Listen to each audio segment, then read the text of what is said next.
وَلَقَدْ آتَيْنَا مُوسَى الْكِتَابَ وَجَعَلْنَا مَعَهُ أَخَاهُ هَارُونَ وَزِيرًا فَقُلْنَا اذْهَبَا إِلَى الْقَوْمِ الَّذِينَ كَذَّبُوا بِآيَاتِنَا فَدَمَّرْنَاهُمْ تَدْمِيرًا۔ ہم نے موسیٰ کو کتاب دی اور اس کے ساتھ اس کے بھائی ہارون کو مددگار کے طور پر لگایا، اور ان سے کہا کہ جاؤ اس قوم کی طرف جس نے ہماری آیات کو جھٹلا دیا ہے، آخر کار ان لوگوں کو ہم نے تباہ کر کے رکھ دیا۔ ہم نے موسیٰ کو کتاب دی۔ یہاں کتاب سے مراد غالباً وہ کتاب نہیں جو تورات کے نام سے معروف ہے اور مصر سے نکلنے کے بعد حضرت موسیٰ علیہ السلام کو دی گئی تھی، بلکہ اس سے مراد وہ ہدایات ہیں جو نبوت کے منصب پر مامور ہونے کے وقت سے لے کر خروج تک حضرت موسیٰ علیہ السلام کو دی جاتی رہیں۔ ان میں وہ خطبے بھی شامل ہیں جو حضرت موسیٰ علیہ السلام نے فرعون کے دربار میں دیے، اور وہ ہدایات بھی شامل ہیں جو فرعون کے خلاف جد و جہد کے دوران میں آپ کو دی جاتی رہیں۔ قرآن مجید میں جگہ جگہ ان چیزوں کا ذکر ہے، مگر اغلب یہ ہے کہ یہ چیزیں تورات میں شامل نہیں کی گئیں۔ تورات کا آغاز ان احکام میں عشر سے ہوتا ہے جو خروج کے بعد طور سینا پر سنگین کتبوں کی شکل میں آپ کو دیے گئے تھے۔ جس نے ہماری آیات کو جھٹلا دیا ہے، یعنی ان آیات کو جو حضرت یعقوب اور حضرت یوسف علیہ السلام کے ذریعے سے ان کو پہنچی تھیں اور جن کی تبلیغ بعد میں ایک مدت تک بنی اسرائیل کے صلحاء کرتے رہے۔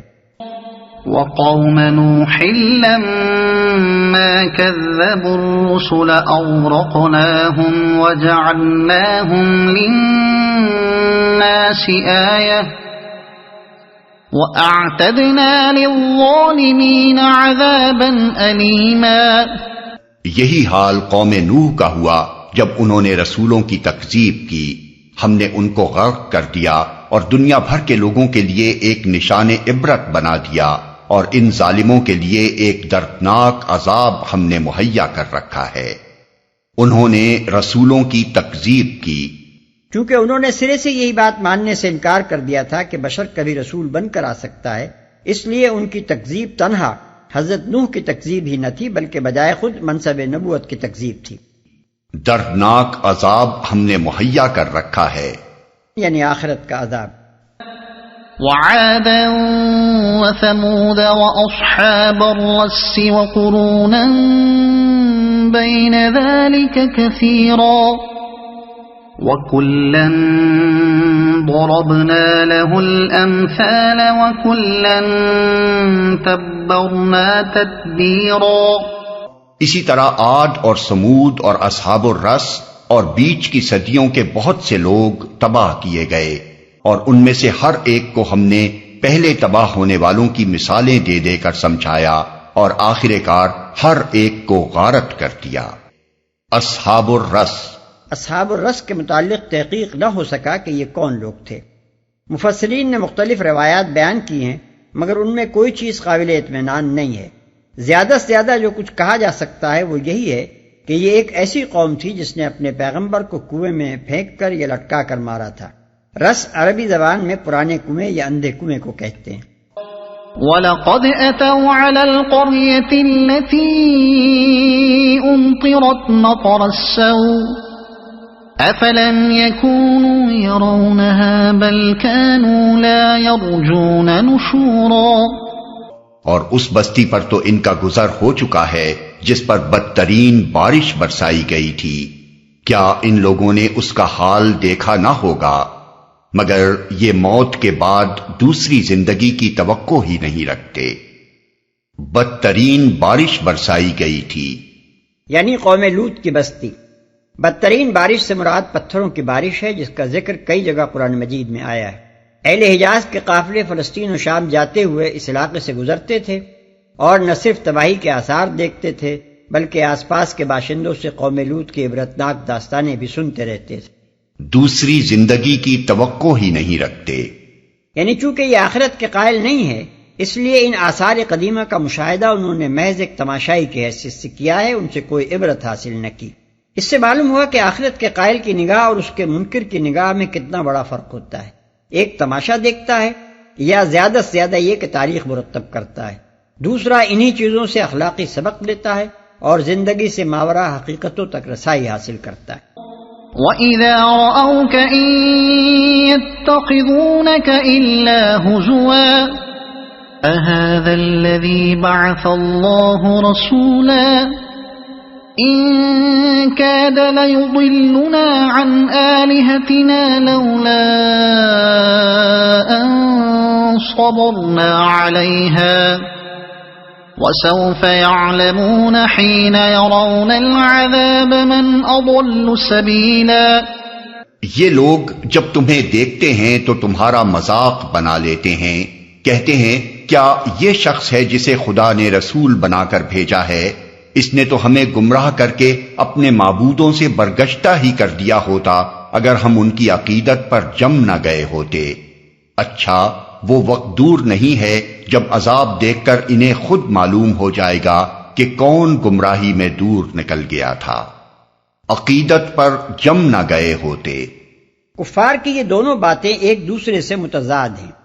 پہلی بات سے معلوم ہوتا ہے کہ وہ آپ کو حقیر سمجھ رہے ہیں اور مذاق اڑا کر آپ کی قدر گرانا چاہتے ہیں، گویا ان کے نزدیک حضرت صلی اللہ علیہ وسلم نے اپنی حیثیت سے بہت اونچا دعویٰ کر دیا تھا۔ دوسری بات سے معلوم ہوتا ہے کہ وہ آپ کے دلائل کی قوت اور آپ کی شخصیت کا لوہا مان رہے ہیں اور بے ساختہ اعتراف کرتے ہیں کہ اگر ہم تعصب اور ہٹ دھرمی سے کام لے کر اپنے خداؤں کی بندگی پر جم نہ گئے ہوتے تو یہ شخص ہمارے قدم اکھاڑ چکا ہوتا۔ یہ متضاد باتیں خود بتا رہی ہیں کہ اسلامی تحریک نے ان لوگوں کو کس قدر بوکھلا دیا تھا۔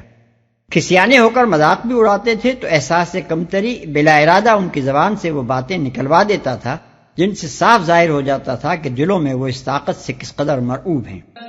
أَرَأَيْتَ مَنِ اتَّخَذَ إِلَٰهَهُ هَوَاهُ أَفَأَنتَ تَكُونُ عَلَيْهِ وَكِيلًا أَمْ تَحْسَبُ أَنَّ أَكْثَرَهُمْ يَسْمَعُونَ أَوْ يَعْقِلُونَ إِنْ هُمْ إِلَّا كَالْأَنْعَامِ بَلْ هُمْ أَضَلُّ سَبِيلًا۔ کبھی تم نے اس شخص کے حال پر غور کیا ہے جس نے اپنی خواہش نفس کو اپنا خدا بنا لیا ہو؟ کیا تم ایسے شخص کو راہ راست پر لانے کا ذمہ لے سکتے ہو؟ کیا تم سمجھتے ہو کہ ان میں سے اکثر لوگ سنتے اور سمجھتے ہیں؟ یہ تو جانوروں کی طرح ہیں بلکہ ان سے بھی گئے گزرے۔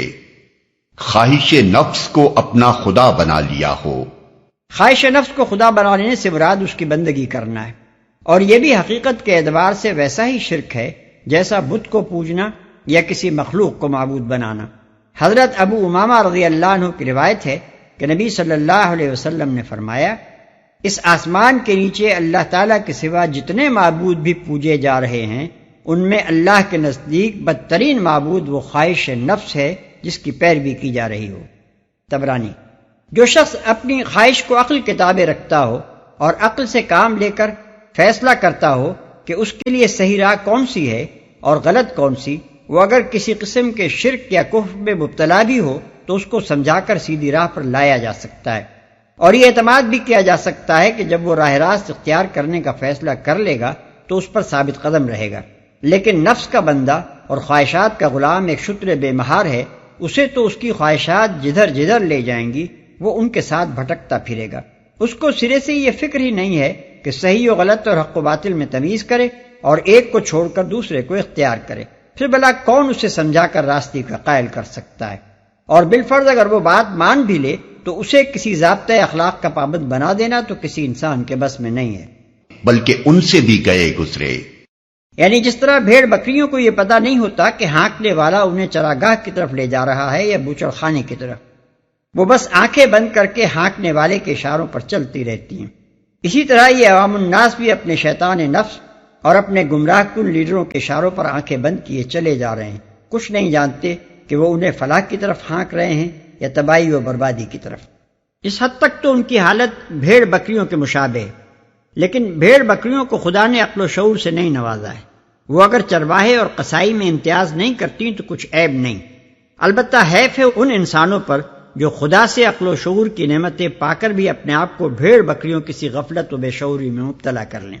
کوئی شخص یہ خیال نہ کرے کہ اس تقریر کا منشا تبلیغ کو لا حاصل قرار دینا ہے، اور نبی صلی اللہ علیہ وسلم کو خطاب کر کے یہ باتیں اس لیے فرمائی جا رہی ہیں کہ لوگوں کو سمجھانے کی فضول کوشش چھوڑ دیں، نہیں، اس تقریر کے اصل مخاطب سامعین ہی ہیں، اگرچہ روئے سخن بظاہر نبی صلی اللہ علیہ وسلم کی طرف ہے۔ دراصل سنانا ان کو مقصود ہے کہ غافلو، یہ کس حال میں پڑے ہوئے ہو؟ کیا خدا نے تمہیں سمجھ بوجھ اس لیے دی تھی کہ دنیا میں جانوروں کی طرح زندگی بسر کرو؟